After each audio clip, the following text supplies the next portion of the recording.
Solesmes. La première abbaye de l'ouest de la France a été fondée au début du XIe siècle par le seigneur Geoffroy de Sablé.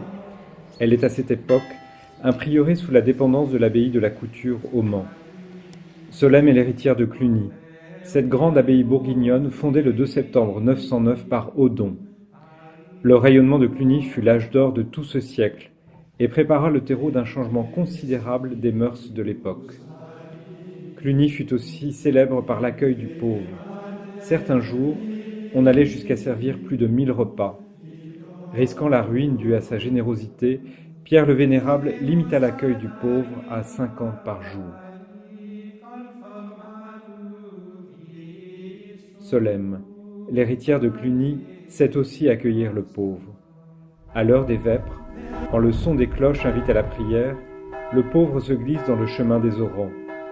Qui est-il ce pauvre qui a faim, ce pauvre enfermé dans sa solitude, ce pauvre itinérant des campagnes qui s'arrête le soir pour qu'on lui partage le pain et qu'on lui offre la paix du regard et la joie du cœur, ce pauvre qui n'est jamais un anonyme.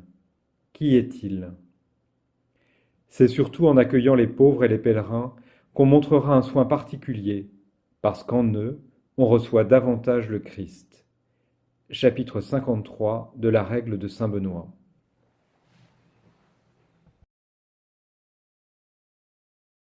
Bonjour mon père, merci de nous recevoir dans l'abbaye Saint-Pierre de Solesmes. Première question qui est importante d'un point de vue théorique et théologique. Vous faites partie de l'ordre des bénédictins, donc soumis à la règle de saint Benoît. Vous êtes un ordre contemplatif et donc dans ce cadre nous aimerions savoir l'accueil bénédictin, qu'est-ce que c'est ?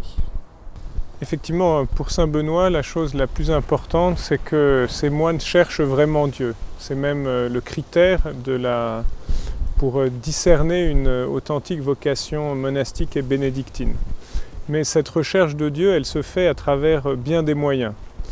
Le plus important, sans doute, c'est la liturgie, la célébration de l'œuvre de Dieu, comme dit saint Benoît. Mais c'est aussi la lectio divina, c'est-à-dire la lecture priante de la parole de Dieu. C'est aussi les rapports avec les frères, c'est dans nos frères que nous rencontrons Dieu. Les rapports aussi avec le Père Abbé qui représente le Christ. C'est aussi les malades qui sont pour saint Benoît des véritables sacrements du Christ, mais c'est aussi les hôtes. Et ça, il l'indique très bien dans le chapitre de la Sainte Règle, de la règle de saint Benoît, qu'il consacre à la réception des hôtes, en commençant ce chapitre en disant « Le Christ a dit, j'ai demandé l'hospitalité et vous me l'avez donnée ». Vous vous souvenez que c'est une citation du grand chapitre de 25 de l'Évangile selon saint Matthieu où le Christ nous décrit le jugement dernier. Et vous vous souvenez que d'un côté, il y a les réprouvés, de l'autre côté, les élus. Et en fait, le discernement se fait en fonction de l'attitude qu'on a eue à l'égard des petits, qui sont les disciples du Christ et qui représentent le Christ. Et l'attitude que nous avons à l'égard des autres, représente l'attitude que nous avons pour le Christ. Est-ce que vous pouvez nous expliquer la différence entre l'hôtellerie et l'aumônerie ?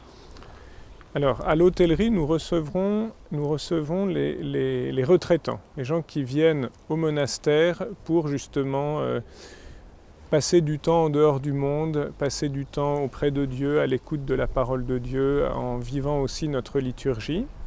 Tandis qu'à l'aumônerie, nous recevons plutôt les SDF, les personnes, ce qu'on appelle les routiers aussi, qui passent finalement de monastère en monastère ou de maison d'accueil en maison d'accueil. Et c'est très important aussi que nous puissions les accueillir parce qu'eux aussi, même à plus forte raison, représentent le Christ. Daniel, bonjour. Qu'est-ce que vous appelez pauvre en fait finalement ? Oula, qu'est-ce que j'appelle pauvre ? Ce sont des gens qui n'ont pas ce que la plupart des gens ont, matériellement du moins. Donc une maison, une voiture, un travail surtout, des amis, souvent c'est ça la plus grande des pauvretés souvent. Un manque d'amis, un manque de relations intéressantes, un manque aussi de structure personnelle, un manque d'équilibre.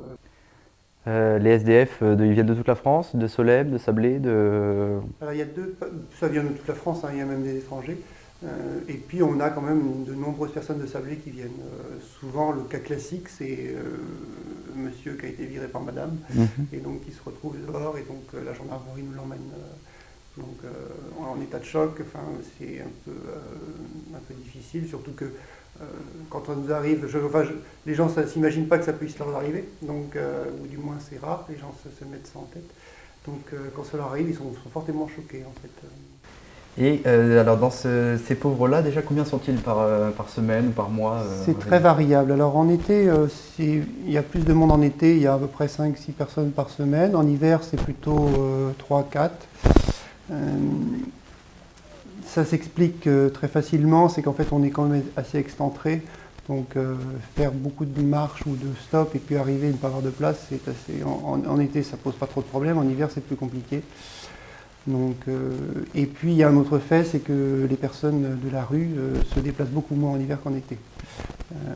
Ils arrivent à trouver des combines, des squats, des amis, des associations comme Emmaüs ou des choses comme ça.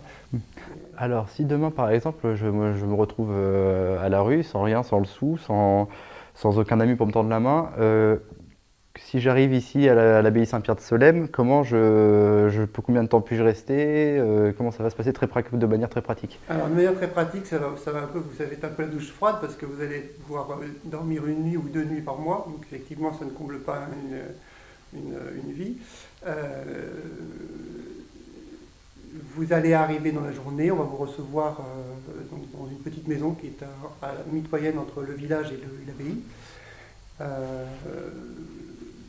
On prend contact avec la personne, je prends contact avec vous, j'essaye si vous ne voulez pas parler, vous ne parlez pas, si vous voulez parler, on parle. Et puis je propose toujours une prière, parce que d'abord Saint Benoît nous le demande, et ensuite je pense que c'est intéressant sur 2 plans de le faire. D'abord parce qu'il y a il y a toujours une grâce à prier, surtout ensemble et dans des moments difficiles. Donc les sans domicile fixe. Alors j'ai cru comprendre que vous n'aimiez pas trop déjà ce terme, sans domicile fixe. Vous pouvez nous en dire 2 mots? Tout à fait, parce que on définit, on en a déjà parlé, on définit la personne par rapport à ce qu'elle n'a pas. Or déjà, une personne se définit par rapport à ce qu'elle est, non pas ce qu'elle a. Enfin du moins en premier abord, si on veut respecter son être. Et donc il n'y a même pas le mot personne, enfin il n'y a pas le terme personne qui définit mieux la personne humaine. Est-ce que l'on peut dire dans ce cas que même un ordre contemplatif a une vocation apostolique, grâce à cette porte ouverte un peu de l'accueil? Je ne pense pas qu'on puisse dire ça parce que ça serait vraiment mélanger et dire que tout est dans tout. Simplement, ce qui est très important, c'est de se souvenir qu'on rencontre Dieu à travers les moyens que lui a choisis, pas ceux que nous avons choisis. Et lui a choisi, depuis l'incarnation, de passer par les plus pauvres et de passer par nos propres faiblesses, nos propres pauvretés, et pas seulement à travers ce que nous pouvions imaginer comme une belle liturgie, même si bien sûr ça passe aussi par là.